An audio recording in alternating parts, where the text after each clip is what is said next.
Saudara-saudariku yang terkasih, pada hari ini, Selasa 18 November 2025, saya Romo Siga dari Gereja Katolik Santo Fransiskus Xaverius, Pacitan.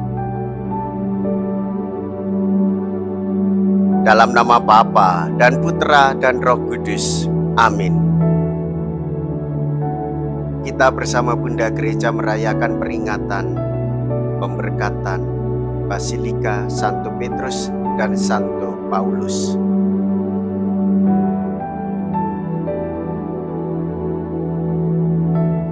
Pemberkatan ini mengajak kita untuk memiliki iman yang kuat. Pemberkatan Basilika Santo Petrus dan Santo Paulus merupakan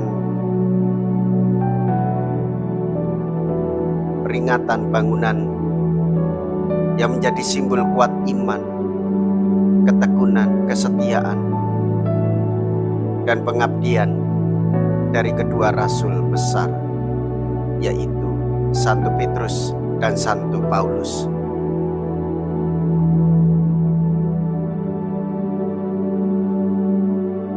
Tuhan menyerahkan segalanya kepada manusia.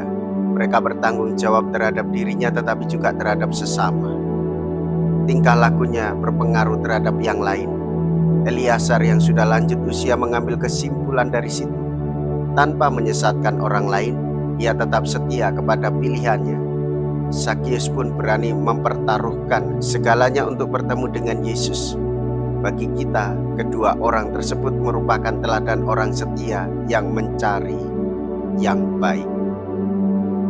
Demikian pula di dalam peringatan peresmian dua basilika utama, yaitu Basilika Santo Petrus di Vatikan dan Basilika Santo Paulus di luar tembok Roma, mengajak kita pada hari ini untuk merayakan iman supaya kokoh kuat dengan dasar iman para rasul kepada Tuhan Yesus.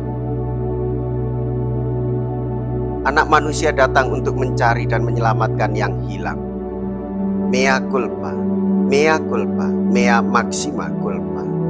Saya berdosa, saya berdosa, saya sungguh berdosa.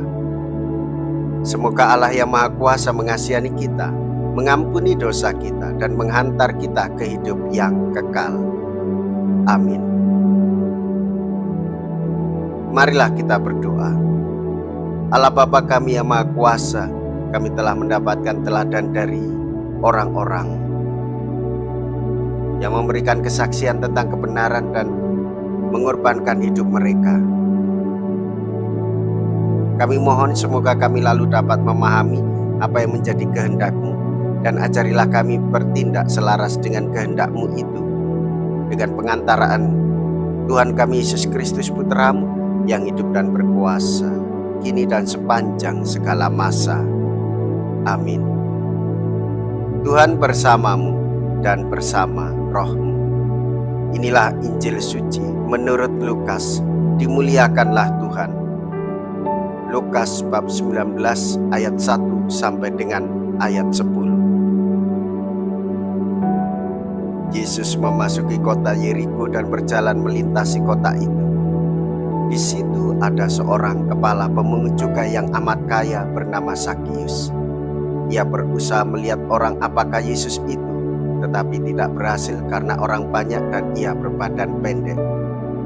Maka berlarilah ia mendahului orang banyak lalu memanjat pohon ara untuk melihat Yesus yang akan lewat di situ. Ketika Yesus sampai ke tempat itu, ia melihat ke atas dan berkata, "Zakius, segeralah turun. Hari ini aku mau menumpang di rumahmu." Zakius segera turun dan menerima Yesus dengan sukacita.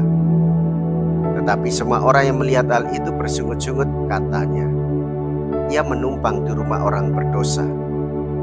Tetapi Zakius berdiri dan berkata kepada Tuhan, "Tuhan, separuh dari milikku akan kuberikan kepada orang miskin, dan sekiranya ada sesuatu yang kuperas dari seseorang akan kukembalikan 4 kali lipat." Kata Yesus kepadanya, "Hari ini terjadilah keselamatan atas rumah ini, Karena orang ini pun anak Abraham, anak manusia memang datang untuk mencari dan menyelamatkan yang hilang.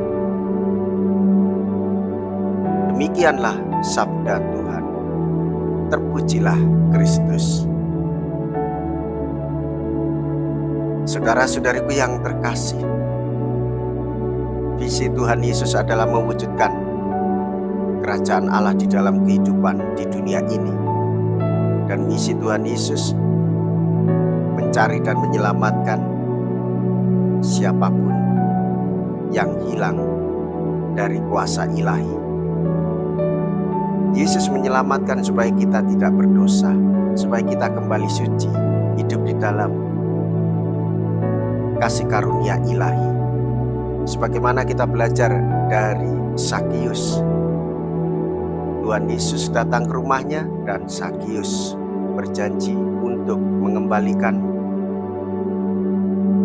harta milik atau uang yang ia miliki kepada orang-orang miskin. Saudara-saudariku yang terkasih, demikian pula visi dan misi gereja. Gereja meneruskan warta sukacita dari Tuhan Yesus yang peduli pada orang-orang miskin, papa menderita, dan yang tersingkir, bahkan orang yang dicurigai atau yang disangka hidupnya buruk di dalam kehidupan masyarakat.